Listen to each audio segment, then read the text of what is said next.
Hey everyone, today I'm going to be showing you how to open a DCU account online.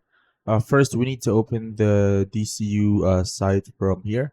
There are too many options. What you're going to do is click on bank.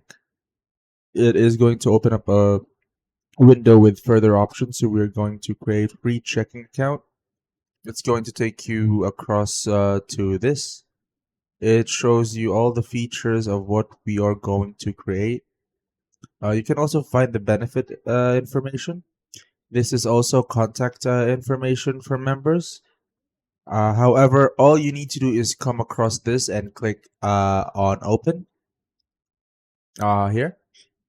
It's going to open up the application form for you to apply for a DCU account. There are too many forms you need to fill out, so all you need to do is follow the instructions and fill the forms.